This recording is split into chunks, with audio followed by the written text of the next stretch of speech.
जैन साहब का स्वागत किया जाएगा निफ्टी के डे लो के साथ। जैन साहब ऐसा नहीं, हमेशा स्वागत आपका डे हाई पे ही होगा, ऐसा नहीं। जनरली अनिल जी एक कम होता है। हाँ डे लो पे नहीं, जनरली मैं आता हूँ तो मुझे तो ग्रीन मिलता है, क्योंकि क्या होता है कि सेटल होता है 10-15 मिनट में, मार्केट सेटल हो जाते हैं। जी। बट एनीवेज, डे लो हो जैसा भी हो, हम्म। हमारे जेम्स तो भगवान की दया से और आपकी गाइडेंस में हम हमेशा से टारगेट अचीव करेंगे और आगे भी करते जाएंगे। और बिल्कुल। कोशिश है कि आज हाँ, तो सर एंड वंस अगेन, मतलब आपका बर्थडे का खुमार तो पूरा सोशल मीडिया में दिख ही गया, और इतनी सारी पिक्स आई, और कल बहुत जबरदस्त कई सारे स्टॉक्स परफॉर्म भी किया है। और आज आपको ही फॉलो करते हुए अनिल जी, अभी आपने थोड़ी देर पहले हडको हुडको की बात की थी, वैसा ही एनबीएफसी में वाकई में फ्लेवर में है। कल भी मैंने जब नेहा जी ने सवाल पूछा था तो मैंने इनफैक्ट हुडको की बात कही थी, जब उन्होंने मुझे आईआरएफसी और दूसरे स्टॉक्स के बारे में पूछा, इनफैक्ट एनबीसीसी के बारे में पूछा, तो मैंने हुडको को डिस्कशन में लाया था। तो आई फील कि वैसा ही एक और स्टॉक है जो कि है TFCI, tourism finance corporation of India. अब नाम से देखिए ये पीएसयू लगता है, बट हैंड्स चेंज हो गए, प्रोमोटर्स चेंज हो गए, और गवर्नमेंट के जगह पे और दूसरे इनफैक्ट इन्वेस्टर्स हैं इसमें। But overall it's a fantastic company. सबसे बढ़िया बात है एनबीएफसी फ्लेवर में है, क्योंकि इस हफ्ते रेट कट का पूरी मार्केट उम्मीद लगाए रखे हैं और अनाउंसमेंट्स आ सकते हैं क्रेडिट पॉलिसी में।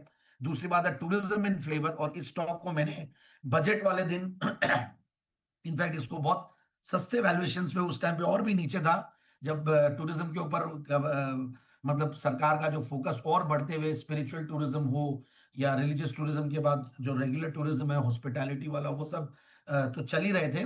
बट अब मुझे लगता है कि आने वाले दिनों में और भी टूरिज्म बढ़ेगा, और कोरोना के बाद से हमने देखा ही है।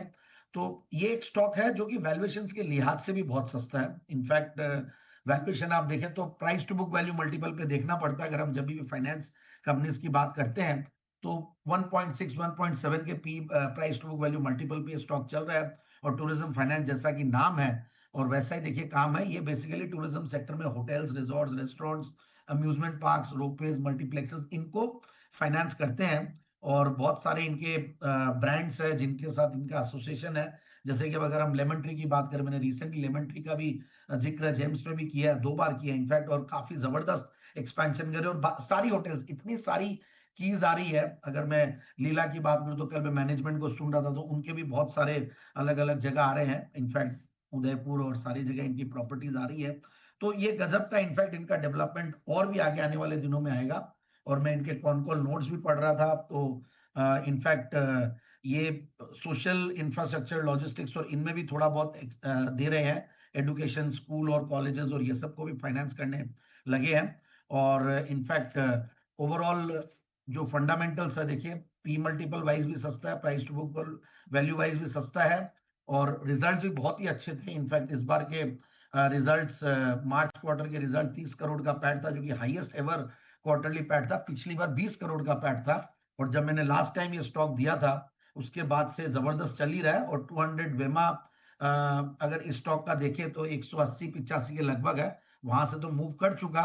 बट फिर भी मुझे लगता है कि जिस तरीके का परफॉर्मेंस इस मार्च क्वार्टर में दिया है, मुझे लगता है अभी भी प्राइस में उस तरीके का दिखा नहीं, तो डाउनसाइड मुझे बहुत ज्यादा लगता नहीं। और 267 इनफैक्ट मुझे लगता है यहां से इसका जो टारगेट है, करीब 290 के टारगेट्स के लिए स्टॉक को लेना चाहिए। 290 तक का टारगेट टूरिज्म फाइनेंस कॉर्प में बनता हुआ दिखाई दे रहा है, इस पर फोकस करेगा, और तगड़े फंडामेंटल्स आज आगे के नजर आ रहे हैं। लेकिन कुछ और स्टॉक्स पे फोकस करते हैं और